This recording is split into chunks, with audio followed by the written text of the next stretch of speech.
반갑습니다. 오늘도 주님의 은혜 가운데 하루를 잘 마치고 주님 앞에 예배자로 서게 하신 하나님께 감사합니다. 우리가 예배할 때에 우리의 환경과 상관없이 기도하면서 예배하기를 원하는데, 그렇게 간절히 우리가 주님 앞에 나아갈 때에 우리 말씀하셨던 주님의 약속처럼 하나님께서 우리를 만나 주실 거라고 약속하셨습니다. 그 약속을 붙들고 오늘 하나님께 부르짖을 때에 이곳 가운데 하늘의 문이 열리고 하나님이 이곳에 좌정하셔서 하나님의 백성들을 만지시고 만나시고, 그래서 우리의 삶 가운데 하나님의 그 능력으로 살아내는 그러한 하나님의 임재를 경험하는 예배가 있기를 소원합니다. 우리가 예배할 때 하나님 이곳에 임재하여 주시옵소서. 찬양, 하늘의 문을 여소서 찬양하면서 하나님께로 예배하며 나아가겠습니다.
예배를 받으소서.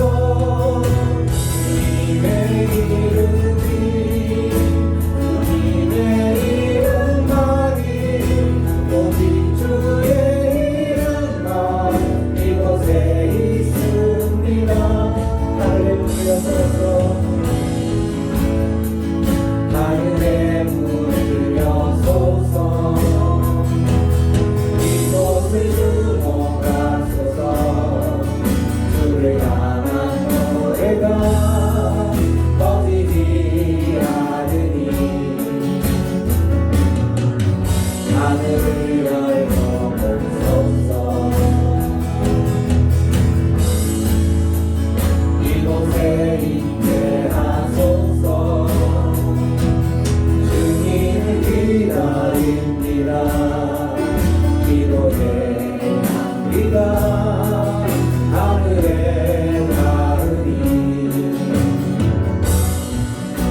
그렇습니다. 하나님, 주님 곧 오시겠다고 약속하셨던 그 하나님을 바라며 이 시간 우리가 기도하며 나아갈 때에 하나님 이곳 가운데 하늘문을 열어주시옵소서. 이곳 가운데 그 하늘문이 열가여 주셔서 하나님 이곳에 자정하여 주시고 하나님 약속하신 그 모든 것을 이루어내주는 그런 밤이 되게 하여 주시옵소서. 하나님을 만나는 밤이 되게 하시고 하나님께 부르짖는 그 모든 것을 응답받는 그런 밤이 되고 복된 밤이 될 수 있도록 주여 역사하여 주시옵소서. 우리 함께 기도하며 나아가겠습니다. 기도합니다. 주님 감사합니다. 하나님의 은혜 가운데 오늘도 다시 한번 주님만을 바라보며 나아갑니다. 주님 이곳에 찾아가여 주시옵소서. 하늘문을 열어주시옵소서. 하늘문을 여셔서 이곳 가운데 주님 찾아가시고 하나님의 백성들을 만나주시고 하나님의 백성들의 그 심령마다 하나님의 만수하시고 아버지 위로하여 주시고 격려하여 주시고 아버지 그들의 아픔과 모든 상처들을 그들 가운데 있는 모든 눈물들을 닦아 주시옵소서. 하나님만을 바라보며 하나님께로 우리 모든 것 집중을 할 때에 하나님과 자정하여 주시옵소서. 함께하여 주시옵소서.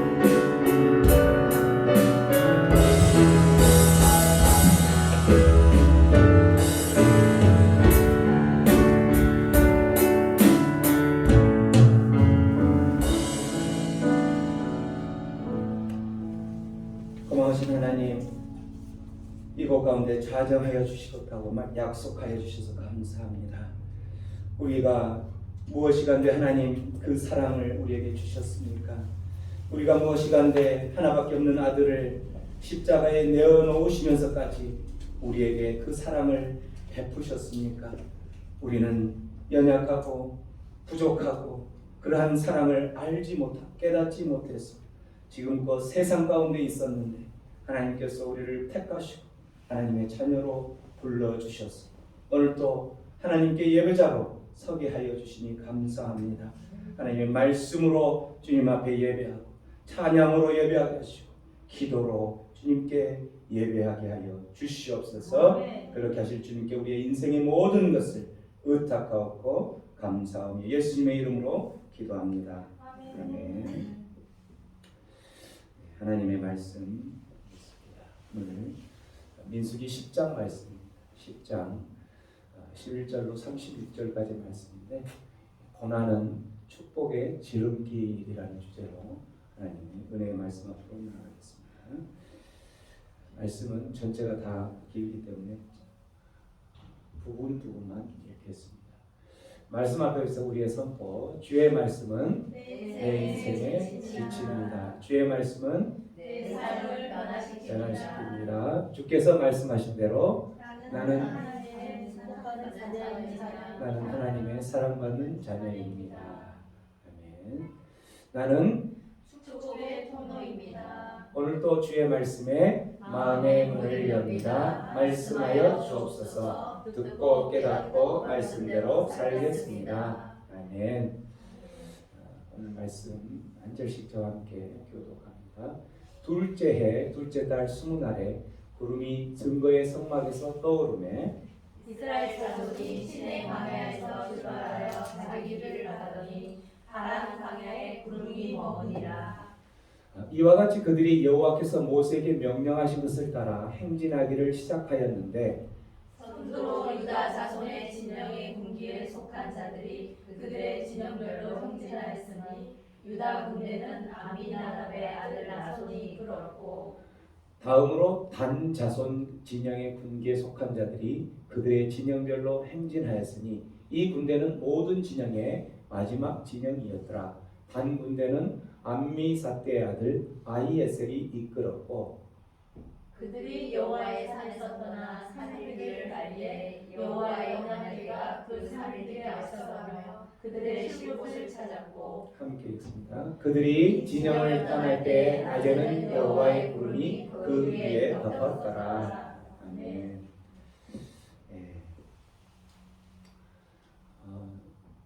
지난 시간에 이제 드디어 출발을 할 때에 어떠한 행군의 자세를 하는지를 들었는데 그렇게 출발하기 전에 하나님의 군대로서 어떠한 몸 상태를 유지할 때에 그 하나님의 나라, 하나님의 군사가 유지가 될 수 있는지를 이야기를 했었죠. 정결한 삶이 그 하나님의 군대를 유지할 수가 있어.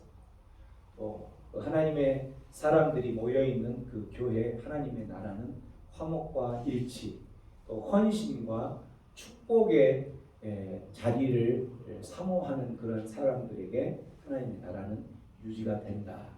그렇게 하나님의 사람들을 이제 다 갖추고 나서 지난 시간에 하나님께서 행군을 할 때는 어떠한 자세로 행군을 해야 된다라고 이야기를 네 가지를 이야기했었죠. 오직 하나님만 바라보고 가야 된다.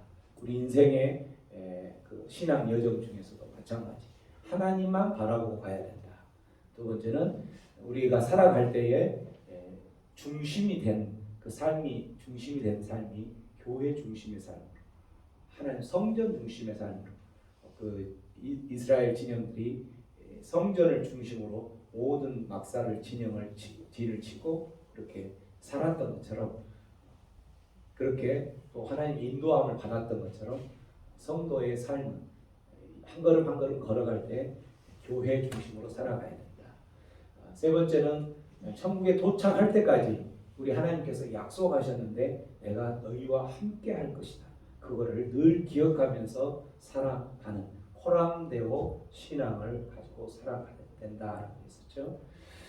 그리고 이제 늘 여호와의 명령만을 따라서 우리 생각과 우리 계획대로 가는 것이 아니라 하나님의 인도하심을 받아서 여호와의 명령만을 따라서 살아 너희들이 행군한다. 한 걸음 한 걸음 내 디딜 때마다 그렇게 가야 된다라고 이야기를 했던 거죠. 이렇게 하나님만 바라보며 명령을 따라서 행군을 했을 때에 이제 그 시작을 했는데, 그 행군을 했을 때에 하나님께서 약속한 대로 우리가 명령을 따라서 갔는데 도달한 곳이 어떤 곳인가요? 오늘 말씀 가운데 나오죠. 우리 인생에 살아가면서 하나님 명령만 받고 따라갔는데 이제 첫 스타트를 출발을 했던 거예요. 그게 시기가 언제냐면 둘째 해 둘째 달 20날, 그러니까 두 번째 해 2년 됐을 때 2월 20일에 이제 너희들이 움직이라는 사인으로 하나님께서 그 구름으로 늘 보여주셨다고 그랬죠. 구름이 증거 장막 선막에서 쭉 떠올라서 이제 움직이기 시작한 거예요. 그러니까 이스라엘 백성들은 이제 저 구름이 움직이면 우리의 행군을 하라고 했으니까 간다는 거죠. 여호와의 명령을 따라서 가는 거예요. 그것도 모든 대열도 질서정연하게 늘 가던 그 성전을 중심으로 동서남북으로 그 대열을 끌고 쭉 간다고 그랬었죠. 그렇게 해서 하나님의 명령을 따라서 이제 출발하는데 출발 그 지점이 어디였어요? 지금 어디에서 1년 동안 있었죠? 어디에서? 시내산에서 1년 동안 출발을 하기 전에 이제 모든 훈련을 교육을 다 받았던 거예요. 하나님의 사람으로서의 모습을. 그래서 이제 그 사인이 오니까 시내 광야에서 출발을 해서 이제 하나님의 명령 따라서 가는 거죠. 갔는데 도착해서 이제 우리가 그 행군을 멈추는 시기는 언제냐면 구름이 멈추면 그곳이 어떤 곳이든 그곳에서 이제 행군을 멈추게 되는데 구름이 어디에 멈췄다고 되어 있냐면 바란 광야에 구름이 멈추더라 이렇게 되어 있어요. 바란 광야에. 지금 시내산에서 출발을 했는데 시내산이 어떤 곳이었어요? 우리가 지난 잘한 것처럼 시내산에서 시내 광야에서 1년간을 그들이 머물렀던 거죠. 근데 시내 광야가 어떤 곳이냐면은 이스라엘 백성들이 애굽에서 나온 다음에 어디를 향해서 가고 있었냐면 가나안이 바로 천국이죠. 우리로 말하면 가나안 젖과 꿀이 흐른다는 하나님께서 약속한 그 가나안을 향해서 갈 때에 이스라엘 백성들은 나와서 바로 그곳으로 가는 것이 아니라 그 이스라엘 백성들이 홍해를 건너고 그 다음에 또 거쳤던 곳이 어디냐면 광야였어요. 그게 이제 술 광야 또는 수르 광야 이렇게 표현하는데 술 광야를 수르 지역이라는 그곳의 광야를 거치게 되고 또 그곳을 지나서 어디를 거치냐면 신광야 똑같은 광야죠. 그곳에서 이제 그 물도 안 나오고 그럴 때 또 떼쓰고 그러면서 하나님께서 물을 또 공급하시고 이렇게 하면서 결국은 도달한 곳이 어디냐면 이 신의 광야 쪽에 도달했다는 거예요. 또 똑같이 신의 광야. 근데 신의 광야에서 지금까지 우리가 작년에 출애굽 그 과정에서 쭉 하면서 신의 광야에서 중간 체류하는 1년의 기간 동안 일어났던 일들에 대해서 쭉 다뤘던 거죠. 그래서 신의 광야는 어떻게 보면은 하나님의 백성으로서 살아가면서 어떠한 그 덕목을 갖춰야 되고 어떠한 것을 배워야 되고 하는 그런 것들을 다 배우면서 하나님께서 이렇게 배운 상태에서 이제 그 다음 약속의 땅 가나안 천국을 향해서 가게 되는 거였죠. 그렇기 때문에 이 신의 광야는 어떤 곳이냐면 이론 수업을 했던 곳이라고 보면 돼요. 광야, 신의 광야. 그래서 신앙생활을 처음 했던 그 사람들이 이론 수업이나 이런 것들을 이제 표현하는 거는 어떤 거냐면 말씀으로 그 신앙생활을 어떻게 할 건지 하나님은 어떤 분인지 그걸 배우고 이렇게 하는 이론 수업을 했던 곳이 광야, 이 또 신의 광야였던 거죠.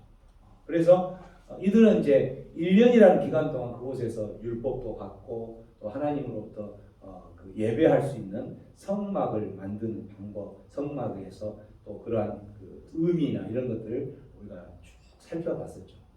그래서 그들은 이제 이론 수업을 다 마치고 나서 하나님께서 또 가라고 오늘 드디어 사인이 떨어져서 이제 출발을 했던 거예요.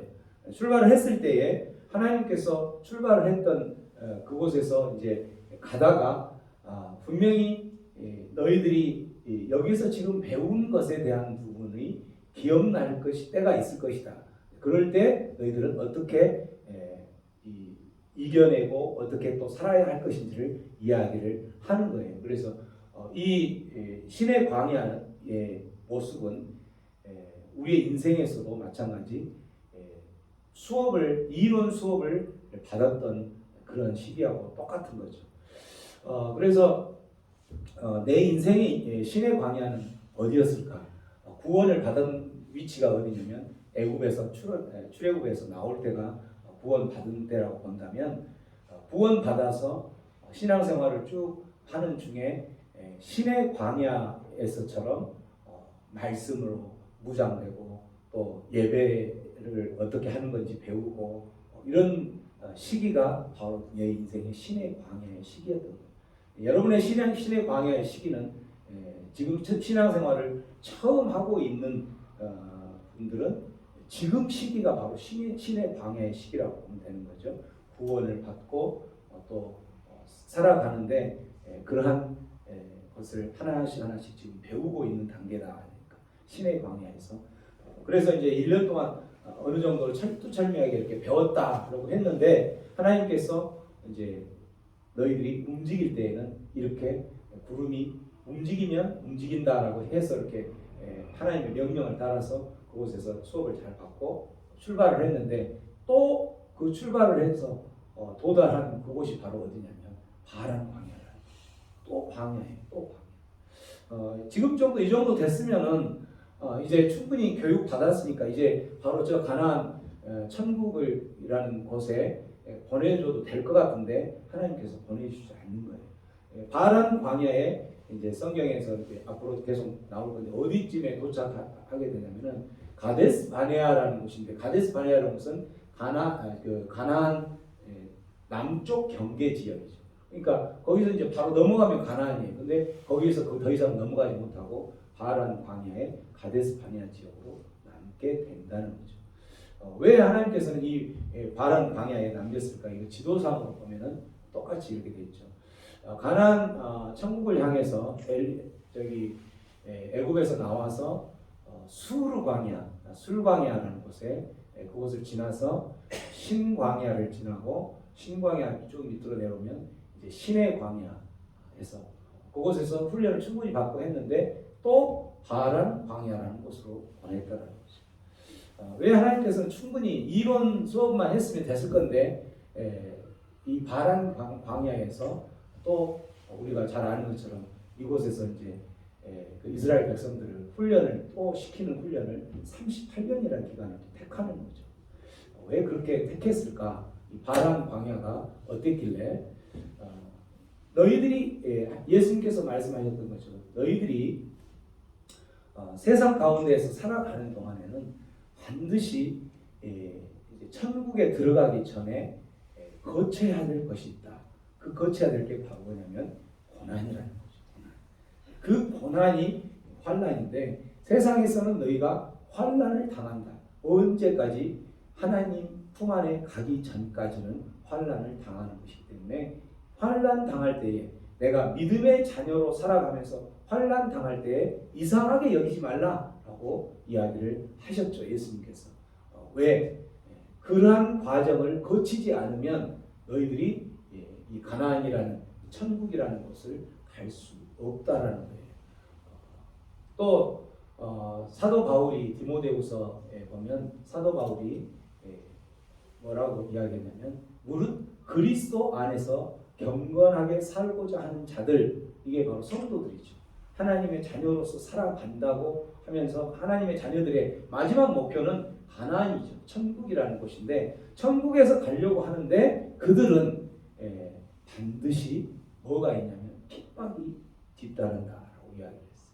사도 바울이.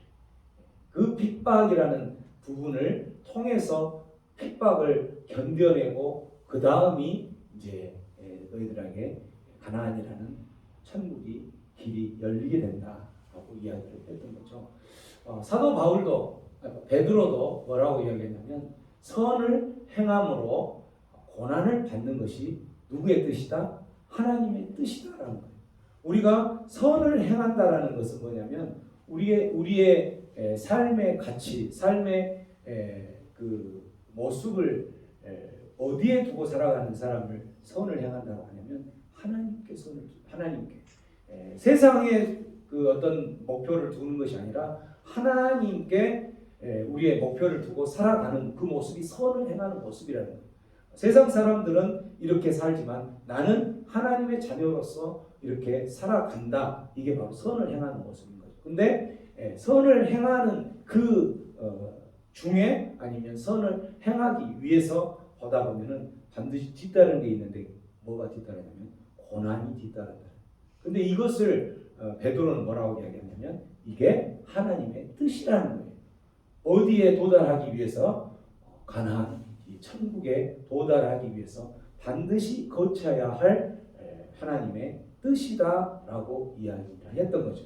그렇기 때문에 그러한 의미에서 하나님께서는 이들을 신의 광야에서 바로 가나안 천국으로 바로 들어가게 하지 않고 바란 광야라는 또 다른 고난의 자리로 보냈던 거예요. 그래서 바란 광야는 어떻게 보면은 신의 광야가 이론 수업을 했던 곳이라면 실제 바란 광야에서는 실제 실습을 하는 그러한 장소였다라고 이야기하는 거예요. 하나님께 철저하게 의지하고 하나님만을 의지해야지 내 인생에 있어서는 그 하나님께서 약속한 그러한 곳을 갈 수 있다라는 것을 이제 이론적으로 배웠는데 실질적으로 바란 광야에서 그런 실습을 했던 곳이다라고 생각을 할 수 있는 거죠.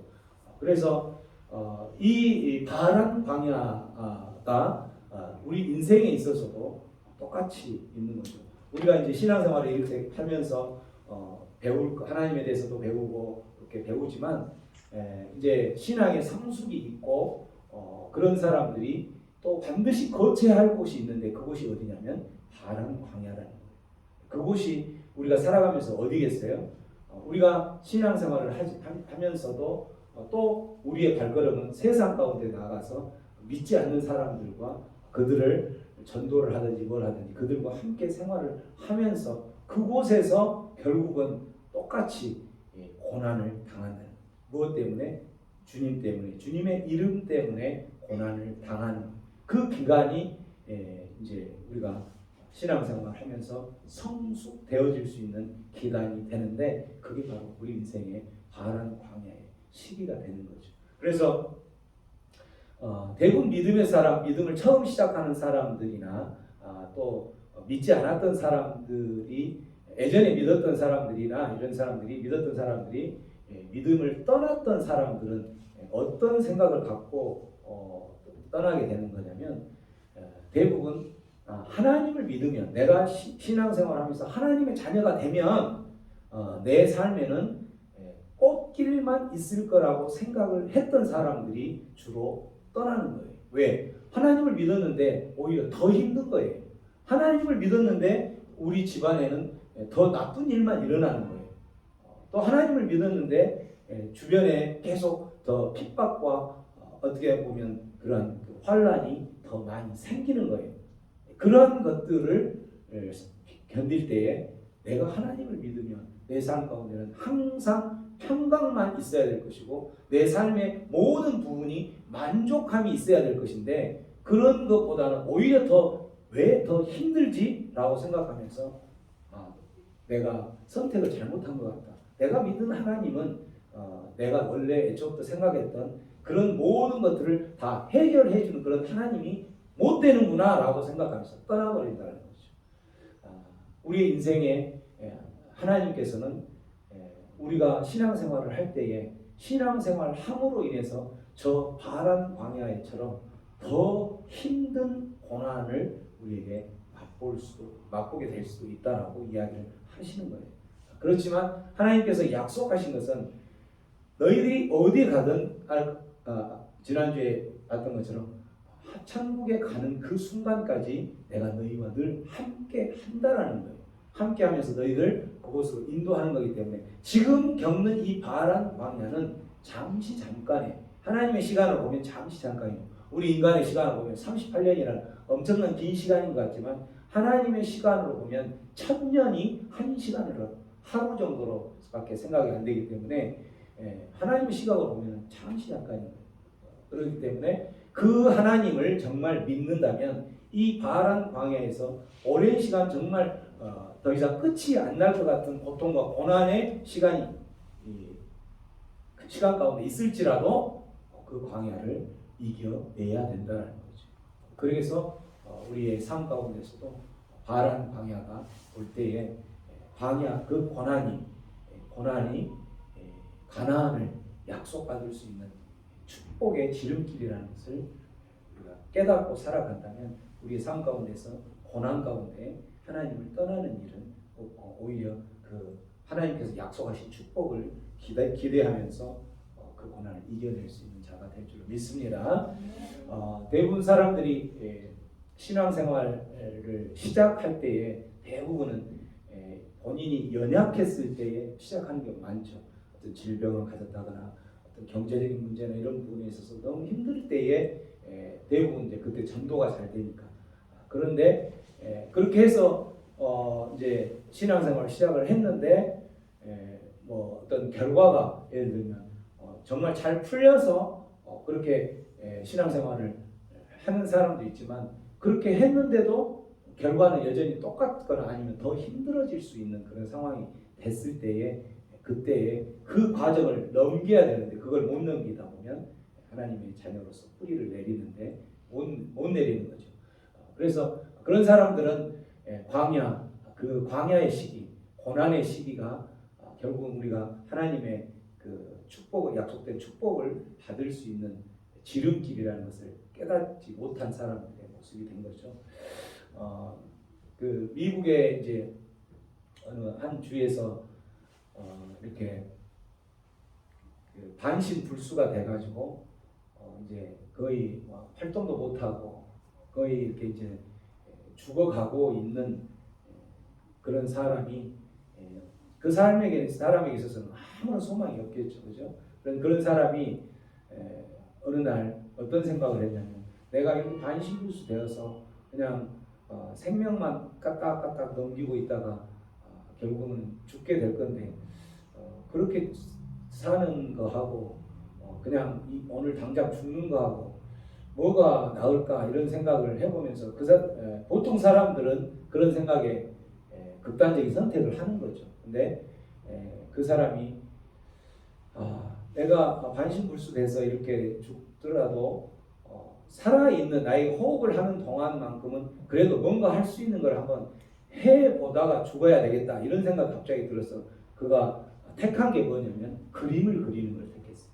그래서 그 그림을 그린 것을 시작을 해가지고 나름대로 유명한 화가가 됐는데 그 화가가 이제 된 것이 어떻게 이제 더 유명해지게 되냐면 그 사람이 이제 화가가 돼가지고 그 주변에 있는 그 야생 꽃들 있죠. 야생 화들을 다 좀 가져오라고 해가지고 그거를 심도 있게 이제 그림을 그렸는데 거의 우리 500점 이상을 그림을 그렸죠.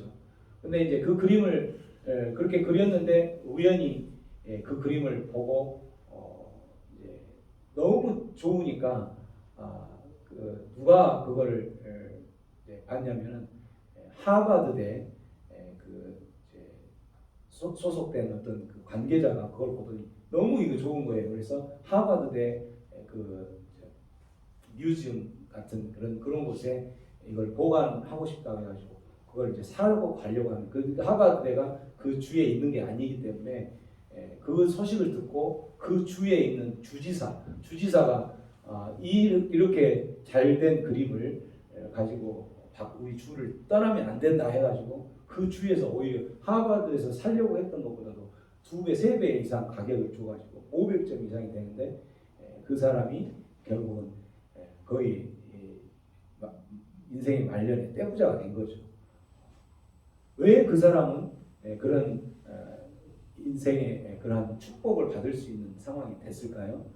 그가 아까 생각했던 것처럼 그 삶에 처해진 어떤 고난이나 이런 부분을 내가 이렇게 사느니 뭐하느냐 차라리 극단적인 선택을 할 수 있는데 그렇게 생각하지 않고 마지막 이게 고난이 있지만 나에게 생명을 주어지는 그 순간까지 내가 뭔가 해볼 때까지 해보겠다라고 그 과정을 통과를 하려고 몸부림을 치는 그 결과가 결국은 그런 축복의 지름길로 갔던 것처럼 마찬가지입니다. 우리 인생의 삶 가운데서도 우리가 충분히 신의 광야를 지나서 또 광야를 지나서 이제는 정말 하나님께서 좋은 곳으로 보낼 거라고 했는데 또 그것도 여전히 광야의 삶으로 보내어질지라도 그 광야를 마치고 나면 하나님께서 또 다른 광야가 될지 모르지만 언젠가는 그 광야의 끝은 하나님께서 약속한 가나안이라는 그 축복의 길이 보장되어 있다는 것을 기억한다면 우리의 삶 가운데 그런 광야의 고난의 길, 힘든 길을 견뎌낼 수 있을 줄로 믿습니다. 여러분의 삶 속에 우리의 삶 속에 힘들고 어려울 때마다 내 지금의 삶의 이 삶은 바로 하나님께서 나에게 준 파란 광야의 그 시기이구나 이렇게 생각하면서 견뎌내시기 바랍니다. 그렇게 해서 이제 이스라엘 백성들이 이렇게 출발을 했는데 이스라엘 백성들이 출발을 할 때에 그 제일 선두로 갔던 모습이 어떤 지파가 선두로 갔냐면 유다 지파가 선두로 간 거예요. 제일 선두로 유다 지파가. 그래서 이 유다 지파가 이제 선두로 가고 그 다음 지파는 어디로 가고 그 다음 지파는 그 지파를 이끈 사람이 누구고 이게 14절부터 30절까지 쭉 계속 나오는 거죠. 왜 유다 지파를 제일 앞에 세웠을까? 유다 지파는 제일 하나님 보시기에 제일 번성한 지파였어요.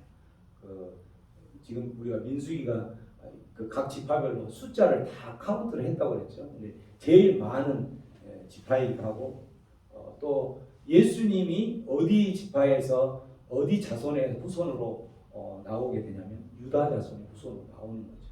이런 것처럼 유다 지파가 제일 선두에 나가게 된 것은 하나님께 가장 열심이기도 하지만 가장 그런 열심을 통해서 폭발적으로 강력한 힘을 가질 수 있을 그런 부흥했던 그러한 지파였기 때문에 제일 앞에 내세웠던 거죠. 근데 중요한 거는 이들이 제일 앞에 간 것 같지만 실질적으로 이들보다 더 앞에 간 누군가가 있었다라는 거죠. 누가 앞에 가냐면 33절에 보면은, 자 33절 한번 큰 소리 읽습니다. 시작. 그들이 여호와의 산에서 떠나 3일 길을 갈 때 여호와의 언약궤가 그 3일 길에 앞서가며 그들의 쉴 곳을 찾았고, 모든 진영이 대열을 다 끼어서 갈 때 그 이스라엘 지파 중에서 유다 지파가 제일 앞에 갔는데, 그들이 3일 길을 그렇게 갈 때에 그 3일 길 가는 길보다 먼저 앞서 갔던 게 있어요. 뭐가 앞서 갔다고 그랬죠? 여호와의 언약궤. 여호와의 언약궤는 뭘 상징하냐면 하나님 상징합니다. 하나님이 그곳에 임재하시는 거기 때문에 유다 지파보다도 더 선두로, 제일 앞에 섰던 유다 지파보다도 더 선두로 하나님이 앞서서 가셨다는 거예요. 그래서 앞서서 가셔서 그들의 뭐할 곳을 찾았어요? 그들이 쉴 곳을 찾고, 그래서 하나님이 그거 이제 그 눈으로 보이는 것은 언약궤고, 또 멀리 있는 사람들은 구름으로 그걸 보여준 것처럼 하나님의 언약궤가 앞에 갔다라는 거죠.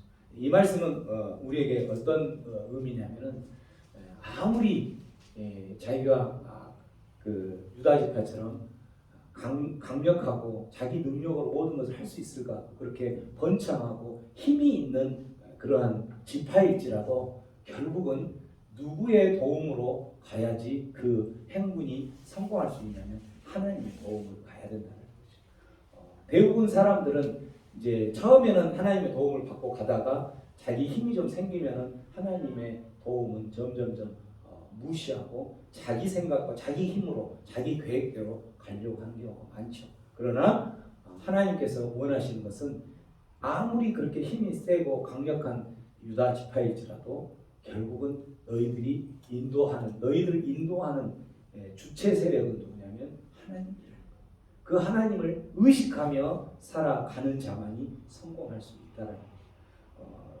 우리 성경의 인물에는 많은 사람도 있지만 하나님을 의식하지 않고 자기 힘으로 살아가려다가 패가 망신한 그런 대표적인 사람이 한 사람이 있는데, 그 다윗의 아들 솔로몬, 여러분 솔로몬 아시죠? 솔로몬이 젊었을 때는 얼마나 지혜로운 사람이었어요. 그래서 그는 솔로몬이 마지막에 가졌던 마지막에 가졌던 권력, 파워, 또 그가 왕으로서 마지막 그 가졌던 그 모든 걸 다 한다면은 세상 어떤 사람들과 비교할 수 없을 정도로 됐던 거죠. 근데 그러한 솔로몬이 마지막 그 무너지는 것이 뭐 때문에 무너지냐면, 솔로몬이 후궁으로 해서 아내가 몇 명이라고 했어요? 1000명이에요. 1000명이고 정실 부인이 300명에 후궁 첫 이렇게 해서 700명에서 1000명을 드리는 거예요. 그 1000명을 드리면서 그 1000명의 여자들만 아내로 삼는 것이 아니라 그 1000명의 여자들이 가지고 온 뭘 섬기냐면 우상을 섬기는 거예요. 1000명의 여자, 바알도 섬기고 무엇도 섬기고 계속 우상을 섬기는 거예요. 결국은 그 우상을 섬기는 것 때문에 솔로몬은 무너지는 거예요. 무너져서 결국 가장 큰 그 왕권, 통일 왕국을 둘로 나눠져 버려요. 통일 왕국. 그래서 이스라엘 12지파인데 12지파 중에서 10지파는 그 자기가 가장 믿었던 그 신복이 왕이 돼서 그걸 떨어져 다스리게 되고, 두 나라, 두 지파만 이렇게 그 두 지파만 섬기는 유다의 왕으로 남는 거죠. 남유다의, 남쪽 유다의, 북이스라엘로 나눠져 버리는 거고, 이런 식으로 하나님을 의지하지 않으면 결국은 그 많은 부귀 영화, 그 모든 것을 누리고, 그래서 우리가 예전에 솔로몬 하면은 그가 노년에 외쳤던 헛되도다 5 시리즈 있었죠. 헛되고 헛되며 헛되고 헛되니 모든 것이 헛되도다. 그 모든 것을 다 가졌던 그것이 다 헛되다는 거죠. 그래서 헛되니 모든 것이 헛되도다라고 고백하는 그러한 그 솔로몬의 삶에서는 뭐가 있었냐면 내가 하나님을 의지하지 않고 하나님의 인도하심이 아니라 우상을 섬기는 쪽으로 빠지다 보니까 결국 이러한 상황으로 갔다라는 것을 이야기를 해주는 거죠. 그 이제 대열에서 제일 선두에 있었던 유다 자손에 반해서 하나님께서 이제 제일 마지막에 있는 자손이 어떤 자손이냐면 단 자손이죠. 단 자손은 모든 진영의 마지막 진영이었더라 이렇게 이야기되어 있죠. 마지막 진영에 간 사람들은 어떻게 보면 굉장히 기분이 좋지는 않을 거예요, 그죠? 우리 행군을 하거나 뭐 이렇게 하다 보면 마지막에 있는 사람들은 얼마나 피곤해요. 여러분 산행을 하거나 이렇게 할 때에 제일 앞에 간 사람하고 제일 뒤에 간 사람 어떤 사람이 힘이 더 들까요? 제일 뒤에 간 사람이 힘이 들어요. 왜냐하면 제일 앞에 간 사람은 자기 페이스대로 쭉 가면서 하니까 에너지를 100을 쓴다면은 제일 뒤에 간 사람은 내 페이스대로 갈 수가 없어요. 내 페이스대로 가려는데 뒤에 처지고 낙오자들 생기면 그들과 같이 이렇게 함께 같이 가야 되기 때문에 그들을 챙긴 에너지까지 더 들다 보니까 에너지가 2배, 3배 드는 거죠. 그래서 우리가 이제 제가 대학 다닐 때 산악부였는데 산악부에서 등산반에서 이제 산을 한 번씩 가면은 여름에나 이럴 때 며칠씩 가냐면 한 달씩 가요. 한 달씩 가는데 그 한 달을 계속 이제 아침에 일어나서 산행하고 또 저녁에는 야영하고 또 산에 가고 야영하고 이렇게 하는데 그 선은 그 위치가 있는데 리더가 이제 제일 대장이 한마디로 대장이 있고 서브 리더가 이제 부대장이죠. 근데 부대장이 서는 위치는 어디에 서냐면 제일 앞에 서요. 부대장이 제일 서는 위치고 그리고 리더가 어디로 서냐면 제일 뒤에 서는 거예요. 리더가 체력이 제일 좋은 사람이고 또 경험도 제일 많은 사람이고 그래서 그 리더는 서브 리더가 앞에서 쭉 끌고 갈 때에 서브 리더를 따라간 사람들은 그렇게 가지만 그걸 체력이 안 돼서 못 따라간 사람들은 처지게 돼 있죠. 그거를 누가 끌고 가냐면 리더가 끌고 가는 거예요. 그래서 리더가 그 체력적인 부분이나 이런 부분에서 제일 힘든 부분인 거예요.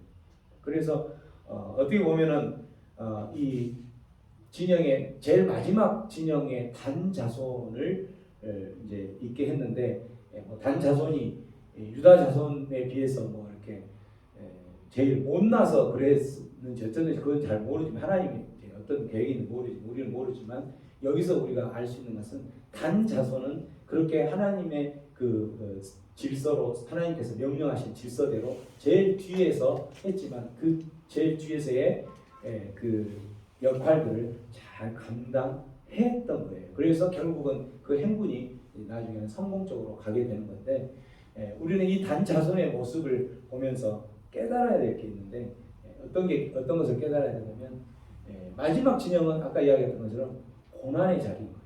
고난의 자리. 그 고난의 자리에 하나님께서 우리가 서라고 할 때에 왜 나는 그래도 나 정도 되면은 이러한 이 고난의 자리가 아니라 좀 앞에서 나서서 좀 색깔 좀 나는 뭘 잘하면 금방 태 좀 나는 그런 자리에 나를 앉혀야지 왜 이런 아무런 제일 뒤에 있는 사람은 한마디로 전혀 태가 안 나는 거죠. 힘만 더 들지 그러한 고난의 자리를 주십니까? 라고 불평불만할 수 있는데 그런 불판을 우리 단자손 그렇게 하지 않고 묵묵히 그걸 잘 해냈다라는 거죠. 우리 이걸 이제 우리가 교회에 적용을 해보면 어떤 모습이냐면 교회 내에서도 어떻게 보면은 이 단 자손의 위치처럼 드러나지 않는 숨은 그러한 일꾼들이 많이 있고 그런 사람들이 묵묵히 일을 할 때에 교회는 성장하게 돼 있어요. 근데 그러한 사람들이 요즘 현대 교회에서는 묵묵히 일하는 숨은 그런 봉사자, 숨은 일꾼들이 적죠. 왜? 누구나 다 자기의 어떤 잘난 부분, 자기가 어떤 했던 부분, 표신한 부분에 대한 거는 뭔가 대가를 받고 또 칭찬을 받고 그렇게 하기를 원하는 거예요. 물론 신앙생활이 이제 됐던 사람들은 뭐 그런 모습으로 될 수 있지만 신앙생활이 오래된 사람들 중에서도 그러한 묵묵하게 고난의 자리, 마지막 진영에 있는 그런 단자손처럼 고난의 자리를 묵묵하게 해결하지 않고 어떻게 태를 내려고 하는. 그러다가 그렇게 태를 냈으면 좀 인정을 해줘야 될 거 아니에요, 그죠? 아우 정말 수고하셨네요, 고생하셨습니다. 근데 그게 이제 혹시라도 빠지면 섭섭이가 들어가가지고 참 이 교회가 정말 왜 이래 사랑도 없는 교회네. 내가 그렇게 열심히 했는데 나를 못 알아보네.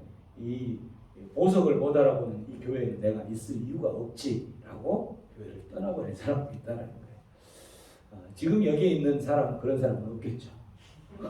여기에 있는 사람은 이제 신앙생활을 하는 사람이다 보면 그런 거죠. 그래서 단자손의 모습을 보면서 우리의 견뎌야 될 것은 뭐냐면 숨은 곳에서 맡은 바들을 잘 감당해 줍니다. 아무런 소리 없이 그렇게 충성된 일꾼들이 많으면 많을수록 교회는 성장하게 된다는 거죠. 그러한 숨은 일꾼들, 그런 숨은 충성된 자들로 인해서 결국은 뭐가 세워지는 거냐면 하나님의 나라, 교회가 건강하게 세워진다라는 거죠. 지금은 어쨌든 뭐 이런저런 이유로 코로나라는 이유로 우리가 수요 예배를 이렇게 7명, 8명, 9명, 10명을 못 벗어나고 있는데 이제 갈수록 수요 예배를 더 많은 사람들이 와서 예배하고 기도하고 이 기도의 자리가 불타오를 수 있는 그러한 시간이 오기를 주님의 이름으로 축원합니다. 우리 함께 들었던 말씀 생각하면서 우리 다시 한번 기도하고 부르짖는 시간을 가질 텐데 기도하기 전에 찬양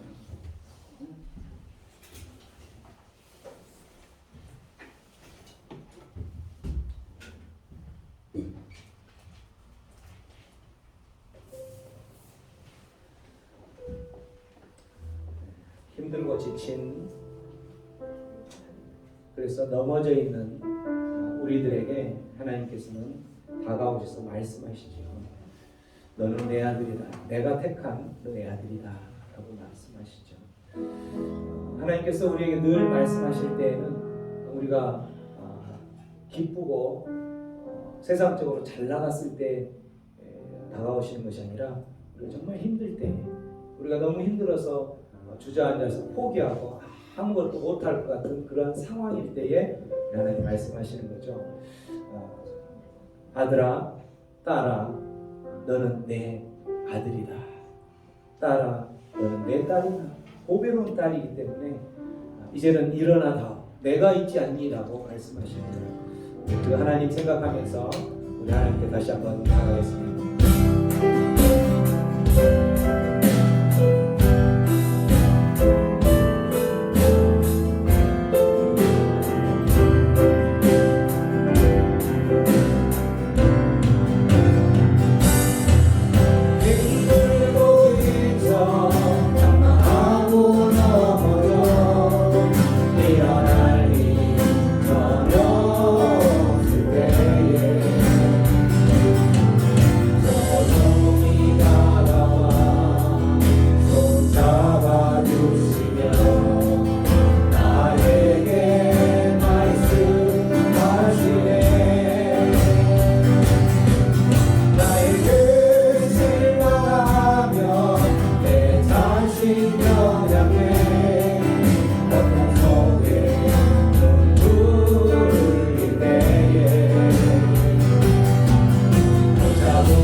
하나님 우리에게 말씀하십니다. 너는 내가 십자가에서 하나밖에 없는 내 아들을 내어놓으면서까지 너를 하나님의 자녀로 택한 나의 딸이다, 나의 아들이다 라고 말씀하십니다. 그 하나님이 우리와 늘 함께 하신다면 우리 인생길 가운데 어떠한 바란 광야의 그 기간이 얼마나 길지라도 우리는 이겨내며 그 모든 고난들을 견뎌낼 줄 믿습니다. 그 고난은 하나님께서 약속하신 것이 있기 때문에 반드시 지나간다라는 거죠.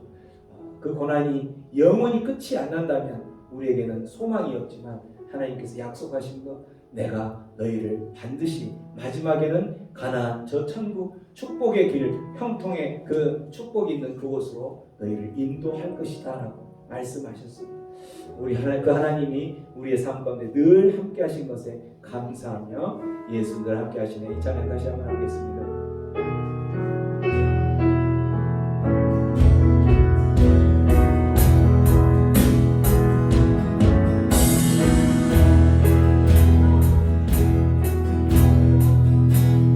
고단한 인생길 힘겨운 오늘도 예수 내 마음 아시네.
하나님께서 말씀하시고 약속하신 거 있는데 이 모든 것들 지나갈 것인데 지금의 그 바람 광야와 같은 그런 고난의 시기에 하나님만을 바라보며 하나님만을 의지하며 나아가는 견디는 자들에게는 하나님께서 약속하신 그 축복의 가나안 축복을 맛볼 수 있다라고 말씀하셨던 그 말씀을 의지하여서 우리 시간 다시 한번 기도하며 나아갈 때 하나님 감사합니다. 내 삶 가운데에 이 고난을 주셔서 감사합니다. 내 삶 가운데 이 고난을 견뎌낼 때에 하나님 약속하신 그 하나님의 축복을 우리가 경험할 수 있도록 이 고난을 잘 견뎌낼 수 있도록 힘과 능력을 주시옵소서. 성령 하나님 함께하여 주셔서 내 삶 가운데 반드시 뒤따를 수밖에 없는 그런 하나님의 자녀에게 뒤따를 수밖에 없는 고난을 잘 견뎌낼 수 있도록 주여 역사하여 주시옵소서. 그렇게 함께 기도하며 나가겠습니다.